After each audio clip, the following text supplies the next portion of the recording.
والصلاة والسلام على ترجمان وضوحيته ودليل وحدانيته سيدنا محمد المبعوث ببدر المعجزات لتأييد رسالته وتصديق هدايته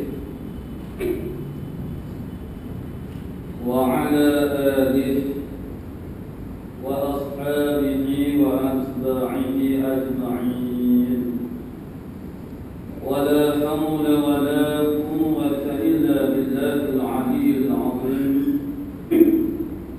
عدد كل حرف تبا ويكتب أبد الآبدين ودخل الداخلين اللهم فكهنا في الدين وعلمنا التأويل اللهم فكهنا في الدين وعلمنا التأويل اللهم فكهنا في الدين وعلمنا التأويل اللهم رب اشرح لي صدري ويسر لي أمري واحلل عقدة من لساني يفقهوا قولي أما بعد فقال الشيخ المؤلف رحمه الله تعالى ونفعنا بعلومه في الدارين آمين يا رب العالمين.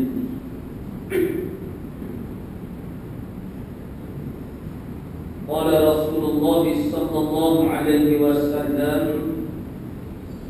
اضمنوا لي ستا من أنفسكم أضمن لكم الجنة اصدقوا إذا حدثتم وأوفوا إذا وعدتم وأدوا إذا أطمنتم واحفظوا فروجكم وغضوا أبصاركم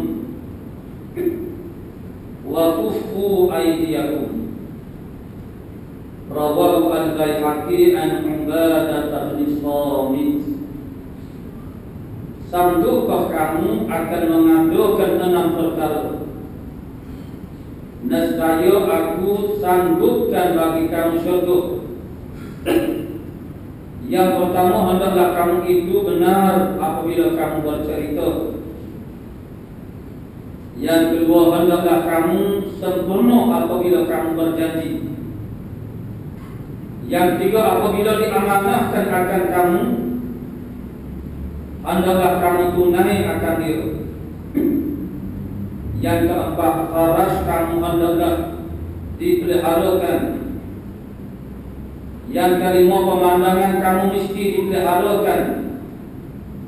Yang keenam, kaki tangan kamu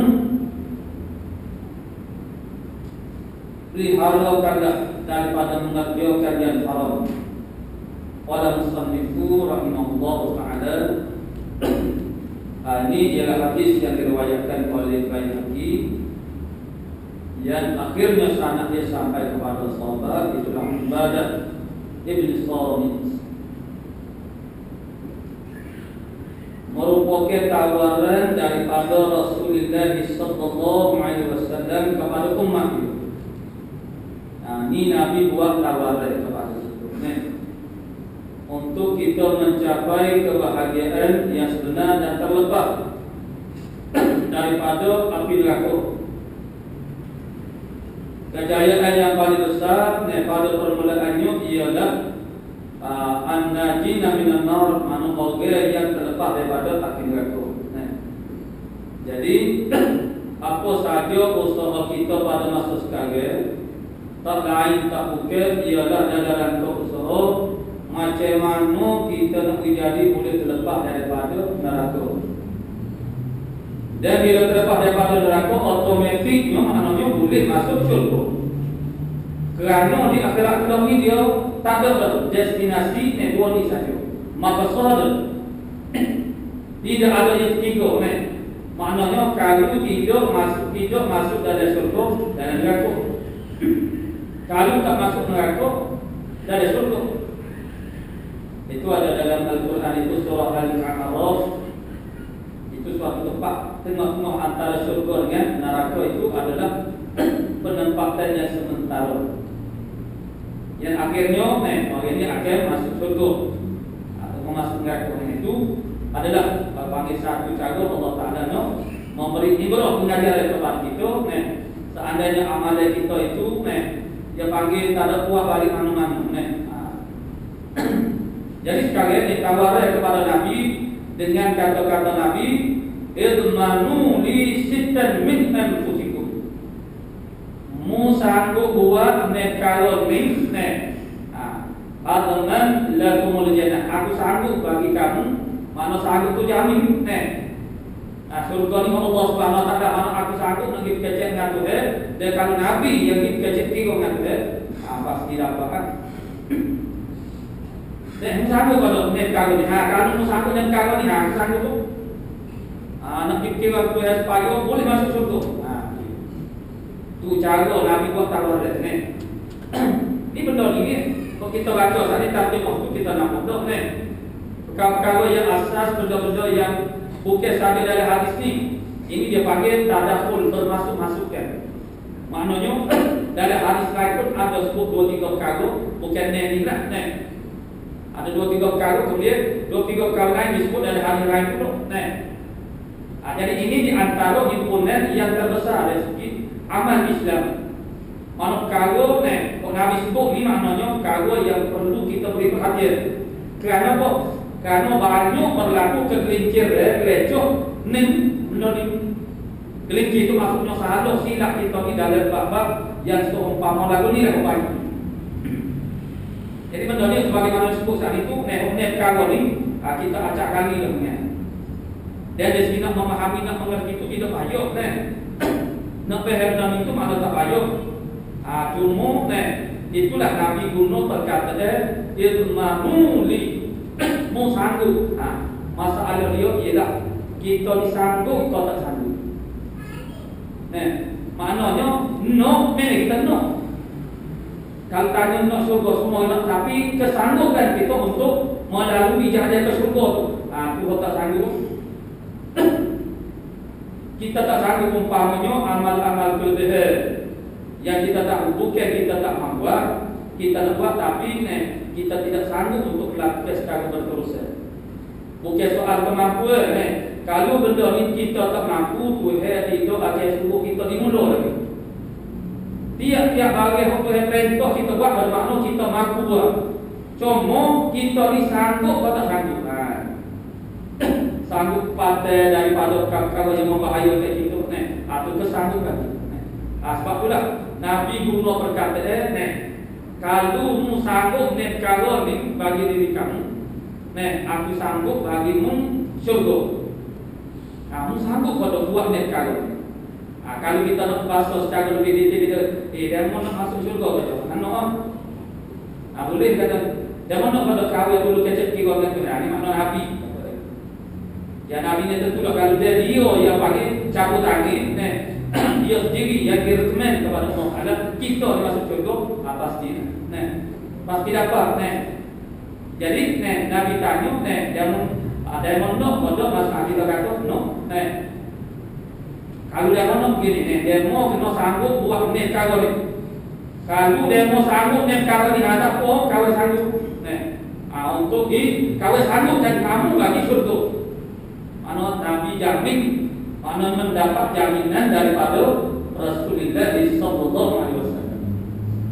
Jadi sebab itu bermaknanya kalau ini kalau yang besar dalam amal Islam yang perlu kita beri perhatian Dan inilah yang banyak manusia kita jadi berlaku banyak salah tidak di tempat-tempat lain ni. Jadi kesanggupan kita untuk nak bagi melaksanakan perkara ni. Aku nak jadi payung ni. Jadi kalau kita sanggup ini maksudnya Nabi nak suruh, maksud dia mudah sangat maksud dia tak lain tak bukan Nabi nak kita usahakan perkara ni. Tapi cara nak suruh tu macam-macam kita boleh semua. Cara nak suruh kita buat suatu kebaikan tu banyak cara itu. Antaranya ni, yakni tawarih syurga dengan kesanggupan kita melaksanakan perkara. Ya, kalau kita nak syurga, kita kena sanggup ke mana pun kena laksana, kena usahakan perkara ni. Gapi oleh perkara ni yang pertama, hendaklah kamu itu benar apabila kamu bercerita, bila kamu berkecek, bila kamu buat, bila kamu berkata-kata, kamu kena benar pada percakapan kamu. Sampai ada tu, ini benar ni ya, yang sangat orang panggil perkara yang sangat orang panggil biasa kita dengar.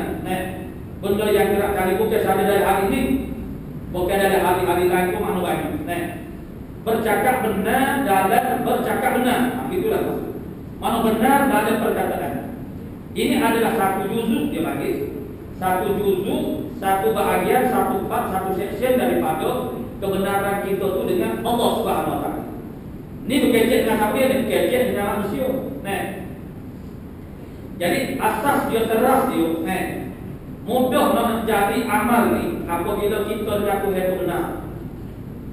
Kalau kita ni benar mati mengaku tak beda tak kacau. Kalau ni dia jadi mudah. Dia jadi mudah. Karena bila kita benar mengaku kita takut. Asalnya tidak takut kepada Allah Subhanahu Wa Taala. Dan mengapa orang panggil tidak boleh kita rasa takut sedangkan dosa al-kadhibu atau al-kidbu bohong berdusta. Mana lawan kepada benar atau mana dusta. Termasuk dari dosa-dosa besar. Sehingga ini setengah daripada tanda-tanda besar orang munafik yang kita sudah baca di dalam kitab ini satu hadis. Dan hadis ini sangat-sangat masyhur. Nabi kata ayatul munafikin salasatun. Tanda-tanda munafik ada tiga. Tiga ni maksudnya bukan tiga saja. Tiga ni maksudnya huk besar-besar. Huk kuat tanda-tanda yang mempunyai kuatnya munafik seorang. Tapi maksud munafik ni sama ada orang itu jadi munafik betul-betul ataupun dia bersifat, kalau ada sebahagian daripadanya dia tidak kuat, namun dia orang itu bersifat dengan sifat orang munafik. Macam kita tidak kafir tapi ada akan orang kafir ini mari kita duduk buat amal. Kita duduk amal duduk perangai, duduk berperangai dengan orang kafir. Itu betul sih. Munafik kita munafik betul-betul tak sih. Yang jadi semit dengan orang munafik pun tak sih juga. Jadi kalau ada tanda-tanda ini bermakna kita ni adalah ciri-ciri itu. Walaupun tidak sampai kepada munafik hakiki, tulen itu hidup. Sebab kita ada juga mau benar, beriman. Tapi dari hal begitu pun ada benda yang tak benar kita dengan Allah Subhanahu Wa Taala. Mana dengan sebab itu timbulnya perkara-perkara seperti bila bercakap mana berbohong. Jadi ini sudah cukup sebenarnya. Inzar mana mengaku ke ancamnya dengan dosa orang berbohong itu ialah semua daripada perangai orang munafik. Sejak kita diajar untuk menjauhi daripada nifaq. Nifaq ni sifat munafik kan. Menjauhi manusia supaya jangan ada sifat nifaq dalam diri kita. Berpura-pura kita dari iman kita kepada Allah Subhanahu Wa Taala. Karena tu dia tahu besok kecung tak betul hati kita dengan Allah Taala tahu. Jadi ini satu orang panggil berdusta itu ialah salah satu daripada tanda munafik dia besar. Selain daripada itu sebenarnya ada lagi yang menunjukkan bahasanya bukan tiga ni saja tanda munafik ialah kerana di sana banyak lagi yang disebut dalam Quran umpamanya wa idza qamu ila sholati wa aqamu kusala. Itu Allah Taala ceritakan orang munafik apabila mereka berdiri kepada sembahyang mereka berdiri dengan perasaan malas. Itu semua daripada kerana orang munafik itu. Bukan dia tak semaya, dia semaya, tapi dia bangkit semaya dia melaksanakan semaya dengan perasaan rasa jenuh, rasa malas. Kalau ada bagi lagi diri kita mana sifat lagi maknanya ada. Kita ni ada bagi ada ciri-ciri dengan pegangan munafik. Jadi tapi apa Nabi kata ayatul munafikin salah satu tiga dan tidak termasuk husani. Maksudnya ialah tiga tu makna besar-besar. Satu yang kedua, cukup juga untuk menakutkan kita bercakap bohong sehingga dia termasuk dari dosa besar. Isyarat dengan perkataan Allah Subhanahu wa taala dalam Quran, "Qutilal kharrasun." Qutila makna asalnya dibunuh. Al-kharrasun orang yang suka bergamuk-gamuk. Tapi bila kita buka tafsir, al-kharrasun maksudnya ialah orang-orang yang berdusta. Allah Taala tak sebut qutilal mukadzimun. Maknanya dia panggil dibunuh akan orang-orang yang berdusta. Tapi Allah Taala sebut al-kharrasun, orang yang suka gamuk-gamuk. Karena orang daripada gamuk-gamuk ni jatuh dari bohong, dari dusta. Kemudian perkataan yang qutila asal makna dia dibunuh. Tapi di sini bukan makna dibunuh. Itu kita kena tengok bila ayat tu kena tengok tafsir. Bukan tafsir, dia ada sebut mana tafsirkan makna qutila itu dengan makna lu'ina. Lu'ina makna dila'na. Jadi maksud ayat qutila al-kharrasun dila'na akan orang yang berdusta. Semua daripada bercermin daripada ini untuk memahami akan suatu dosa itu besar atau kecil, semua daripadanya bila Allah Taala menyertakan dosa itu dengan perkataan laknat bermakna dosa besar ataupun maksiat yang termasuk dari hukum wudhu, itu makna dosa besar itu. Ataupun Allah Taala sedangkan azabun azim umpamanya ataupun Allah panggil syedid, itu menunjukkan dosa itu dosa besar. Dia bahasa Quran dia tak sama dengan bahasa Pekok tidak Quran dia tak sebut dosa yang besar itu ada juga yang sebut misalnya ismun kathir. Seperti Allah Taala menjelaskan tentang Arab dengan budi ismun kathir mana dosa yang besar. Tapi kebanyakannya Allah Taala tak sebut gitu. Tapi bagaimana ulama membuat kesimpulan suatu dosa besar atau kecil, mengkategorikan itu sebagai besar atau kecil. Dia adalah teknologi yang semua daripadanya bila disebut perkataan laknat dengan dosa itu bermakna dosa itu dosa besar.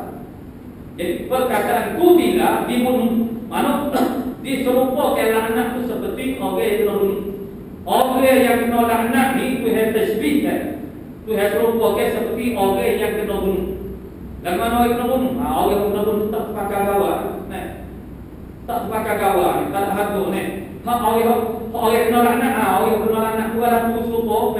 Yang ini tak pakai gawar di sisi Allah Subhanahu wa taala. Nah sebab tu jangan kita ni dia termasuk dalam golongan yang dilaknat oleh Allah Subhanahu wa taala. Semua daripadanya sambil ialah orang yang bercakap dusta. Mana Allah Taala sebut ila al-rasul, mana dilaknat akan orang-orang yang berdusta. Mana kecil mana tidak benar pada bercakap. Jadi kecil laut tu masuk dalam bawah golongan yang kena laknat kepada Tuhan, anak kepada Tuhan. Jadi maksudnya sebenarnya sudah cukup dah. Dua kita ambil dua. Satu yang pertama, berdusta itu dia masuk salah satu daripada tanda besar kepada orang yang munafikin. Yang keduanya berdusta ini masuk dalam golongan orang yang dilaknat oleh Allah Subhanahu wa taala, mana jauh daripada rahmat Allah Subhanahu wa taala. Jadi kecenderungan kita ni berdusta di hadapan sahabat-sahabat ini. Orang yang benar pada percakapan dia mari daripada orang yang mempunyai sifat yang benar dia dengan Allah Taala, dengan agama.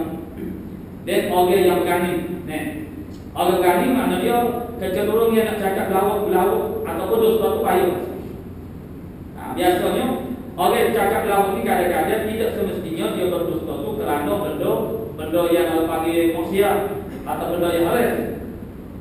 Tapi kita ni jaga perangai kita halak dengan pandangan manusia. Kadang-kadang benda yang molek pun tapi kerana pada pandangan manusia benda tu tak ada nilai, pokok pandai serum, jadi kita malu nak royak. Kita tu buat benda. Jadi kita berbohong. Dia kadang-kadang kita mendesak orang untuk bercakap bohong. Sebab itulah kita jangan jadi orang yang membawa kepada orang lain tu jadi kecek bohong. Man umpama ini banyak berlaku. Kita ni duk teken tanya. Dia tak sewa ya, kita duk teken tanya. Akhir sekali dia pun berlaku. Misalnya dia tu panggil pakai jarum semua. Kita tanya nak pergi mana. Dia kata adalah nak pergi ni.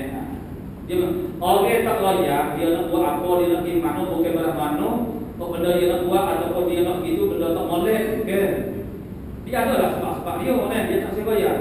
Kita kalau dia tak sewa apa dah tanya ni. Dia nak pergi mana ni? Dia fikir tanya lagi. Adalah mungkin dia tak sewa ni. Dia tak sewa kerana kadang-kadang semua orang tu dia rasa malu. Kerana benda tu bukan salah resiko kamu ni. Tapi kadang-kadang sebab benda tu dipandang receh oleh masyarakat. Kenapa tu kalau dia wajah dengan orang cek dia, dia malu takut orang cek dia. Jadi dia tak wajah lah. Ada banyak sebab orang tu tak sewa ni. Dia nak pergi mana, dia nak buat apa, dia tak sewa. Pak kita duduk desok, duduk tekan tanya. Dan wajah asma dia nak pergi mana. Dia tak sewa itu akhirnya kerana terdesok, dia terpaksa bohong, terpaksa berdusta. Tu orang panggil kita okey, orang jadi orang tu jadi kecil bohong. Jadi kalau dia dah tak faham kita harus buat itu, senyap sudah pasal sikit hanya malah. Karena tidak ada masalah. Malaikat ada masalah lain. Ada keperlu yang bertanya ni. Misalnya Ayub, dia tanya anak dia ragu, ada masalah sebab dia Ayub. Dia kena tahu anak dia gimana ni, itu lain. Ni maksudnya ialah waktu anak dia kecil lalu tu ni. Itu kalau Ayub tanya tu memang dia kena tahu anak dia gimana. Sebab anak tu bawa jago Ayub. Tapi maksudnya ialah pertanyaan orang yang hidup ni. Orang panggil bukan Ayub itu ni, bukan orang yang bertanggung jawab di atas itu. Jadi mana orang tak boleh, kita tak boleh nak paksa orang itu untuk menyatakan apa orang panggil dia nak buat, tak boleh. Akhirnya orang panggil mencetus, orang panggil dia itu daripada melakukan pembohongan. Jadi orang yang berani ni, orang berani, orang yang ada sifat berani lah, dia tidak akan berbohong. Mana orang yang berani maksudnya dia takut kepada Allah Taala, orang yang bertakwa, dan dia ada sifat berani. Berani ni makna kita ni semua daripada kita tak berani ke dia. Tak berani kalau kita buat sesuatu, kalau orang itu tak suka, kita tak berani mentauhidkan dia. Kita takut sangat kepada pandangan manusia. Itu semua daripadanya itu makna kita takut. Jadi kerana itu kita kadang-kadang terpaksa berbohong. Padahal benda yang kita nak buat itu bukan benda salah dari segi agama. Tapi ada benda yang kita tak suka, kita takut. Kerana boleh jadi kita takut orang boleh kita buat. Persoalannya ialah kalau benda yang kita nak buat itu benda yang tak salah, apa yang kita nak takut, nak malu. Itu dia panggil permainan perasaan kita itu semua daripada cara menipu daya oleh syaitan dan itulah dia ambil sifat daripada kelemahan yang ada pada diri. Jadi Nabi suruh kita sana yang pertama orang kalau ialah bercakap benar, kecil benar. Mana kalau kita sanggup untuk bercakap benar, Nabi akan sanggup kepada kita seperti itu. Jadi kita kena latih. Ini dia kena train, kena ajar, kena didik diri kita untuk bercakap benar. Maksudnya kita kena ada dia ada cara dia. Nombor satu sekali mana teras dia ialah bertakwa kepada Allah Subhanahu Wa Taala. Apa saja yang kita buat itu kita buat kerana Allah Subhanahu Wa Taala. Sebagaimana kita mengaku dalam sembahyang, inna sholati sehingga akhir itu semuanya lillahi rabbil alamin. Kalau kita tetapkan matlamat apa saja pekerjaan kita untuk Allah Subhanahu Wa Taala, jadi baiklah kita nak lakukan. Itu yang pertama. Jadi benda ni kita biasa dengar semua ni. Benda ni bukan sahaja dari Quran ada, dari hadis ada, nasihat ulama banyak ni. Tapi dah oleh kerana kita tidak ajar, tidak latih ataupun kita lok. Kita ni lok tu maksudnya ialah kita biarkan kita ni terperangkap dalam suasana yang memudahkan kita berbohong. Cuma daripadanya ialah melalui pergaulan kita dengan sahabat-sahabat itu. Pergaulan dengan sahabat memberi kesan atau pengaruh yang sangat besar kepada agama kita. Sebab itulah Al-Imam Ghazali dari kitab Ihya Ulumuddin berbicara dengan sangat panjang lebar dan terperinci tentang hal dia panggil bersahabat ini. Mana mukhalafah ma'an nas, bercampur kita, pergaulan kita dengan manusia. Saya sahabat, kita boleh bersahabat, boleh bersaing, tapi kena pilih. Tidak boleh orang panggil sebagai orang itu asal kau orang sudi nak saing kita pun saing dengan dia. Jangan. Kena fikir pengaruh dia dengan kesan dia, rezeki boleh jadi maju kau mundur agama itu. Karena untuk mana pun Bila lawan benda yang baik berhadapan dengan benda yang jahat, pengaruh jahat itu biasanya lebih walabah, lebih memenangi, menguasai. Kita nak dakwah orang yang jahat menjadi baik, aku baik. Dengan sebab itu, malaikat kita mempunyai kekuatan diri, kualiti diri, kalau bagi iman dan Islam itu sendiri. Itu kita mampu mengubah suasana, menguasai suasana. Itu tak boleh. Besok sengelin di sengaja saya dengan budak-budak tak semaya. Apa? Kerana tu dia nak tarik dia, nak pikat dia, bagi nak pujuk dia, nak kaya dia dengan cara yang penuh berhikmat supaya dia boleh jadi dekat semaya. Itu orang yang ada kekuatan diri. Kalau kita rasa kita tidak kuat, jadi lebih tapi kita terpengaruh dengan mereka, bukan kita mempengaruhi mereka. Itu kita kena tahu diri kita terus tahu. Jangan hidup kasih-kasih. Sama lah. Pernah juga kita sebelum dari masalah mencari pasangan. Masalah kita cari pasangan sebagaimana kami riwayat dan keutamaannya apa dia itu sangat jelas.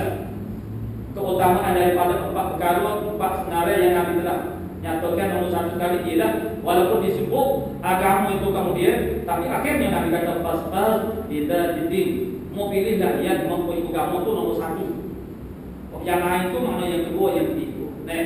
Jadi sekali kadang-kadang orang yang belajar umpamanya, dan kadang-kadang seorang ustaz ataupun dia rasa tak apa kalau dia ambil isteri dia tu panggil jajah dia ataupun tak juga kerana dia sendiri teguh dia sendiri ustaz tu ada jadi isteri kita pandai kita ajari itu kata kita tapi akhirnya bila berkahwin siapa dia ajar siapa dia nak ajar orang bukan mudah nak ubah manusia payah.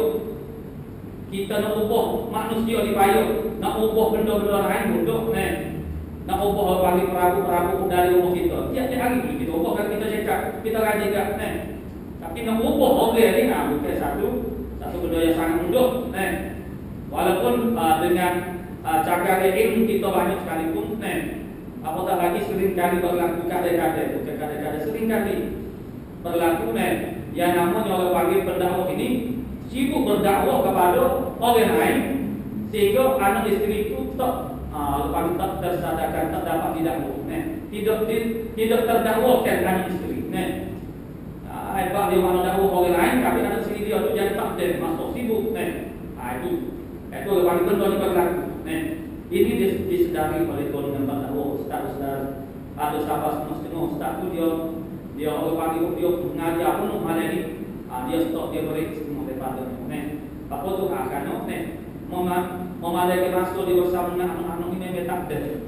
Anak tu membesar cepat sangat dengan dua anak sebentar dia naik kalau panggil sekolah untuk dikata jadi dia tu mengajar orang lain tiba-tiba dia tak boleh faham atau semua daripada mereka tu terlepas orang panggil orang panggil cabut lagi dah maksudnya dia serahkan juga kepada isteri dia, ibu kepada anak iyalah anak dia agama dia anak-anak ni macam-macam lah mudah-mudah ahliya tu ada lah tak kira siapa dia jadi maknanya kalau panggil benda ni kita kena latih kena ajar untuk bercakap benar jadi berani untuk menerima kalau panggil tekanan-tekanan dan beban-bebannya khususnya daripada kalau panggil tanggap manusia sebenarnya benda yang sangat membebankan kita dari diri kita gabung.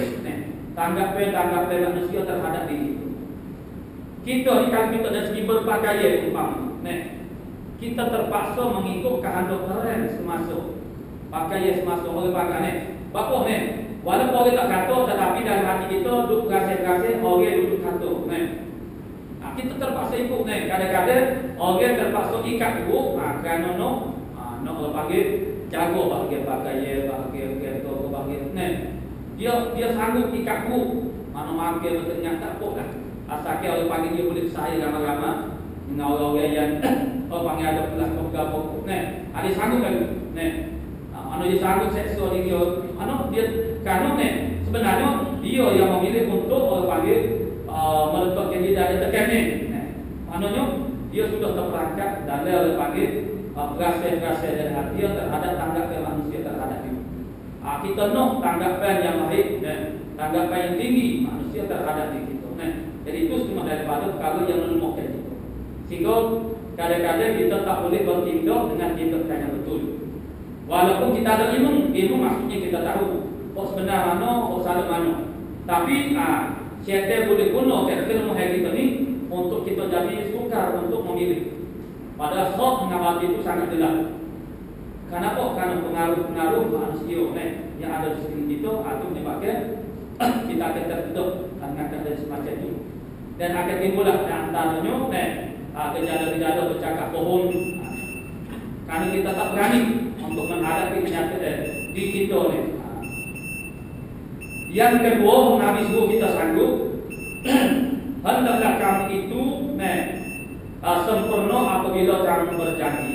Itu kalau kita biasa dengar itu, sering kali kita dengar, bila kita berjanji, kita kena panggil laksana ke janji kita. Sebab itulah asasnya ialah kita kena tahu diri juga, tahu kemampuan kita. Kemampuan itu banyak perkara lah. Kadang-kadang kita tidak mampu itu dari segi Allah panggil kesibukan masuk. Jadi jangan kita berani ambil risiko. Mana janji bermakna kita mengambil risiko. Kita ni kadang-kadang dengan anak-anak ni suka janji. Dan kita janji pun kadang-kadang kita tidak tak ada pada hati kita niat atau kuasa kita nak melaksanakan apa yang janji. Cuma berjanji itu kerana nak umpai anak-anak, nak suruh umpamanya kerana nak suruh dia menganggap juru, nak suruh dia semaya, nak suruh dia belajar sungguh. Lalu kita janji lah, janji nak cuti nak dengar, nak melancung, umpamanya. Itu macam-macam lah macam-macam ni. Tapi bila siapa pun itu tidak terlaksana, anak-anak yang mulut tu banyak sikit tu mengomel-ngomel bagi dia pun dia lupa dia ada hati Jadi benda tu dia sudah terbiasa dengan akhirnya dia pada hidup kepada kita kita cukup janji ni dia pada reputasi gitu kalau kita dah biasa ingkar janji akhirnya orang tak percaya dengan itu dari segi hubungan kita dengan manusia kok kita ngaku aja manusia yang lalu kok kita dengan manusia orang kepada debit gitu tak ada kita ni tak ada orang tak sikoh ni kepercayaan tak respect kepada kita mudah sangat janji kita nak suruh orang buat satu perkara anak-anak buat anak buah kita buat satu perkara kita berjanji lah belanja market tapi siapa pun yang tu itu jangan suka berjanji jadi kita kena tahu kemampuan ini kita sekarang mana itu yang kedua dan itu semua juga bercakap bohong, bercakap benar, melaksanakan itu bercakap bohong yang mana lalu bercakap bohong, ingkar janji itu tiga ayat ataupun tanda munafik di dalam hadis yang telah kita baca. Dan yang tiganya apabila diamanahkan akan kamu, hendaklah kamu tunai akan dia. Orang semua kita dulu jaga bagi dia, jaga jangan ambil sepatutnya. Orang amanahkan bekerja laksanakan pekerjaan itu dengan baik, urusan itu dengan baik, amanah. Itu amanah dari bab kita sama-sama manusia. Kalau amanah kita dengan Allah Ta'ala ialah tidak melanggar batasan Allah Ta'ala yang perkara yang diharamkan. Itu amanah. Tak buat benda yang halal, tak tinggal bagi wajib, itu dia bagi amanah. Itu hukum umum. Skopnya lebih luas lagi. Seperti kalau kita bicara dari tajuk Nabi bersifat dengan sifat amanah. Maksudnya Nabi ni dia tak buat benda yang halal, yang makruh pun dia tak buat. Dan selagi dia bagi makruh dengan khilaful aula pun tak buat. Itu makna amanah. Itu makna disebut kepada amanah kita dengan agama.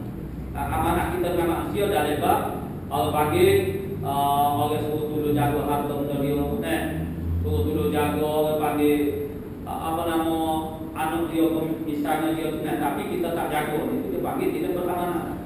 Ataupun Allah panggil mewakilkan kita urusan sesuatu urusan, tapi kita tidak sempurnakan. Itu dia panggil tidak amanah dalam perkara yang diakui amanah kepada kita. Yang keempatnya, faras kamu hendaklah peliharakan. Itu di antara perkara yang besar yang perlu kita jaga disebut dalam surah Al-Mu'minun. Mana difurujihim hafizin, bagi mereka yang bagi faras mereka itu menjaga mereka. Menjaga faras mana kemaluan. Ini kau dia, yakni daripada terjebak dengan perzinahan. Ini zaman kita sekarang dah sampai kepada panggil apa yang disebut, panggil oleh Nabi sendiri, yang ramalan Nabi, Ramalan Nabi maknanya tentang fitnah yang akan lahir pada akhir zaman. Setengahnya orang panggil perluasannya perzinahan. Jadi menjadi ratu. Sehingga sekalian pemuda-pemuda berbangga dengan perzinahan. Pokoknya dia berarti dengan pokok dia saya dia. Dia mau bawa dia main tino. Kau baru dia tu Oh kau 10 orang tu, dia berarti lagi tu. Minum air bergapo minum air bagus tu malu itu kau di mana dah agak. Itu dah satu jadi kebanggaan. Dia dalam style orang tak rasa malu dengan perzinahan. Suatu benda yang terjadi biasa. Jadi orang tak agak kalau seorang telah berzina itu maknanya orang tak pandai serung kepada dia. Orang anggap mana tak anggap itu jahat, tak nampak keji. Ya karena memanglah kerana dia dosa besar bagaimana pun kalau sudah jadi biasa tak nampak besar lagi. Dia jadi kecil, kecil besar pada pandangan kita itu ialah benda sama ada benda tu jari-jari ataupun dah jadi biasa. Jadi tapi di sisi Allah Taala dia tak buruk. Nilai di sisi Allah Taala tak buruk. Kalau semua orang pakai buat satu maksiat tu tetap besar juga, dia tak jadi kecil. Mana maksiat tetap maksudnya dosa tetap dosa, mana walaupun ada dosa besar dosa kecil, hakikatnya dia ada dosa di sisi Allah Subhanahu Wa Taala. Sebab tu tak boleh kita pandai lekeh, pandai kecil kepada dosa.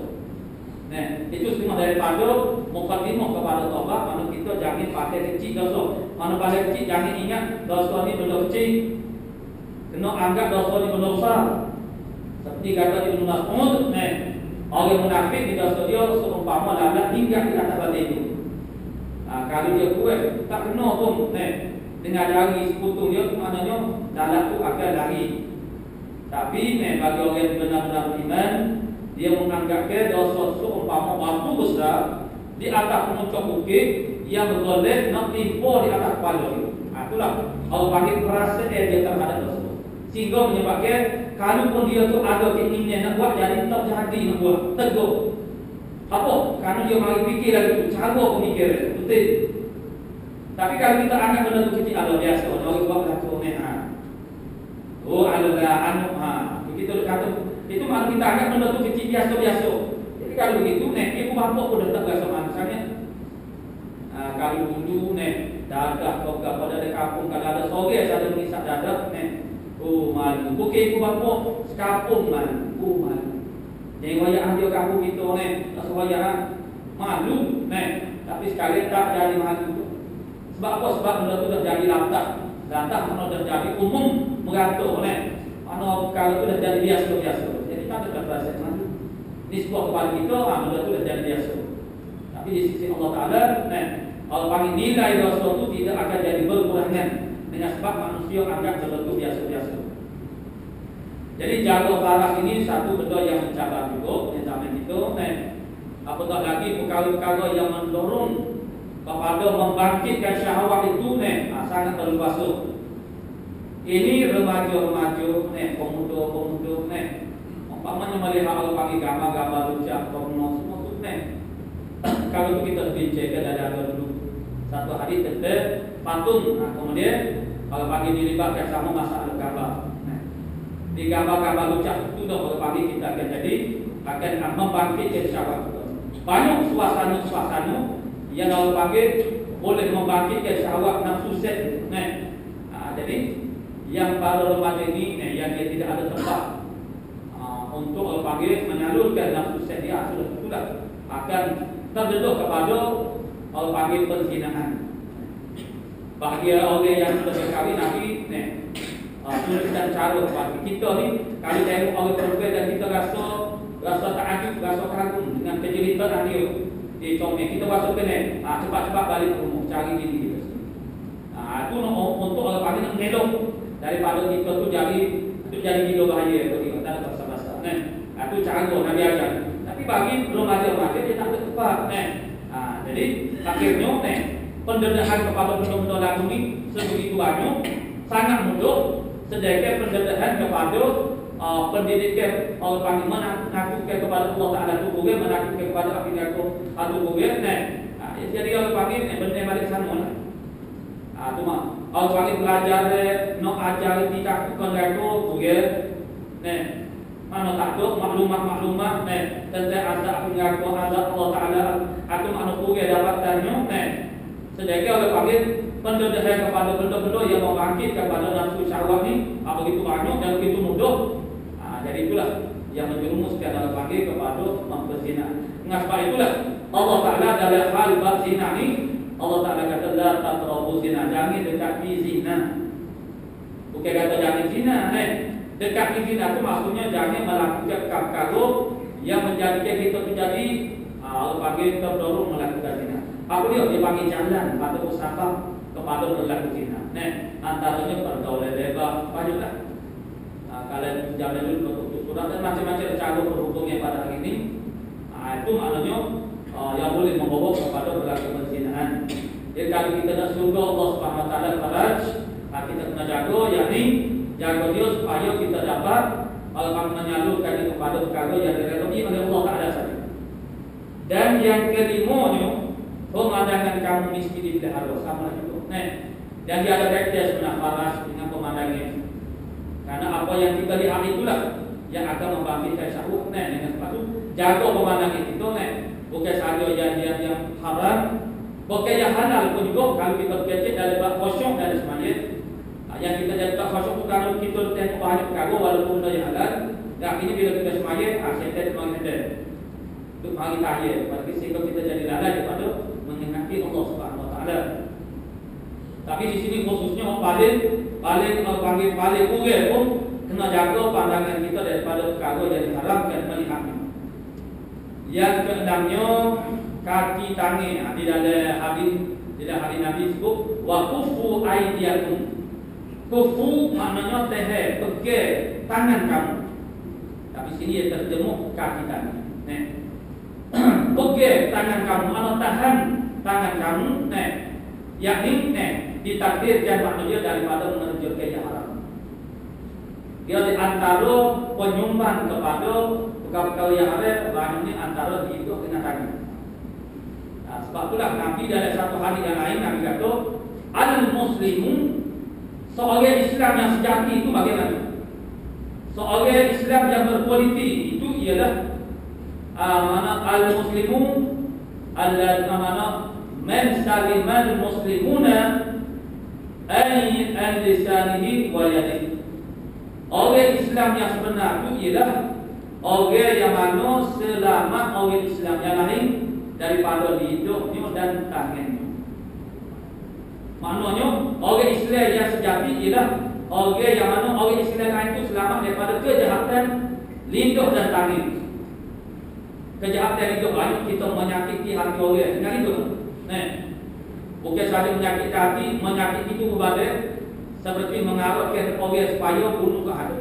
Dia panggil lidah, tangan sama naik. Lidah dengan tangan sama naik. Buat kita nombok, tangan boleh tak.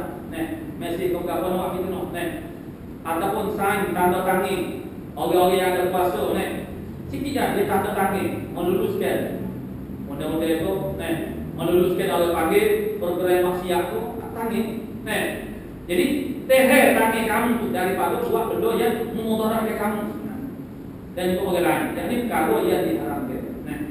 Jadi mana tangan sini mana tak sebelah hidup. Itu disebut dari hadiah lain.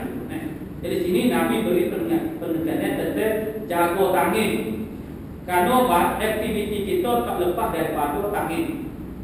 Sebab itulah dia panggil satu lagi kaki. Jadi orang panggil istilah kaki tangan. Karena kaki dengan tangan ini memang apa saja pekerjaan dia lalu tu kaki dari tangan. Untuk tidak melibatkan tangan dan kaki ini atau payung. Kita buat satu pekerjaan sama ada kebaikan atau kejahatan. Kebaikan seperti mari masjid, bawa kereta tangan kaki, atau lagi dan mengajar semua buat ada orang saham berlaku. Buat jahat pun lagu juga. Nak buat maksiat, nak curi kau berapa, tangan kaki ada peranan dia. Jadi jaga tangan kamu daripada maksiat tangan. Jadi malah banyaklah kalau cerita tentang kejahatan yang dihasilkan oleh tangan.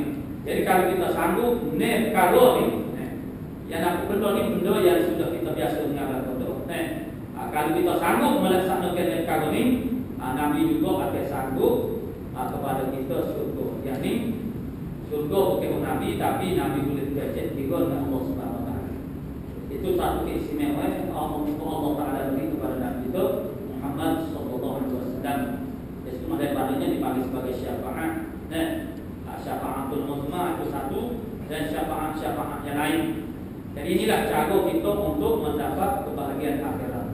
Jadi kalau kita tu, ini kita belajar di hadis ini banyak tu, jadi mana-mana hadis pun anu maksud dia, walaupun kecil gitu gini, sebenarnya kira-kiranya sama dia, matlamat dia surga, dia terlepas daripada neraka. Cuma cara dulu orang, cara membangkit ke semangat orang itu, macam-macam cara digunakan. Mudah-mudahan manusia itu boleh tergerak dan terbangkit ke arah Allah panggil jalan kebahagiaan ini dengan mana-mana salah satu daripada cara-cara panggilan Nabi dan Allah, ataupun Allah Taala mana cara Allah Taala nak menghidupkan hidup, itu dengan pelbagai cara. Jadi ini semua orang dia menyaku dengan cara gadget satu ini. Semua orang dia rasa menyaku. Bila kata dia mau sanggup dan cara ni kalau sanggup bersyukur. Nak kira kita. Jadi bila kata sanggup, dalam bentuk tawaran ini dia ada kesan yang berbeza dengan cara yang lain. Cara yang lain bila Nabi boleh perintah, Nabi perintah supaya kita jaga buat net kalau, tapi Nabi tidak bercakap dengan cara lain. Itu adalah sahabat-sahabat itu. Nabi seorang yang pemahaman dalam berdakwah, sangat bijak dalam berdakwah. Ucapan Nabi ini adalah ucapan Nabi mana munasabah dan sangat tepat pada waktu dan pada tempat. Itu yang kita boleh. Asasnya Nabi kecek gini inilah cara kecek yang paling tepat, yang paling betul pada masa dan tepat. Dia ada bercakap begitu di suatu tempat lain, di tempat yang berbeza masa pun lain itu. Jadi Nabi oleh kerana memang itu lebih kepada sifat makanan, khususnya dalam berdakwah. Maka inilah apa yang kita fahami. Bila Nabi kecek lalu-lalu ini adalah kita boleh faham sasaran dakwah Nabi itu seperti golongannya macam mana. Ini dijadikan kajian bagi orang terlibat dalam ilmu fiqh dakwah.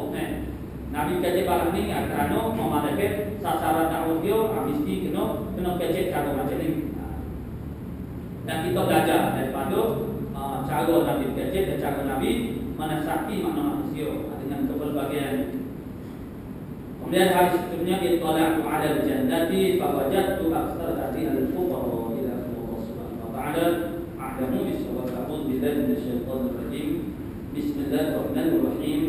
Alhamdulillahi rabbil alamin wassalatu wassalamu ala asyrafil anbiya wa ala alihi wa sahbihi.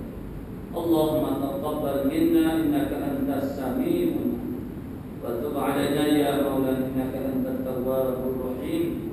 Allahumma inna nas'aluka al-'ilma khalidin wa inna al-mujtahidin wa syukra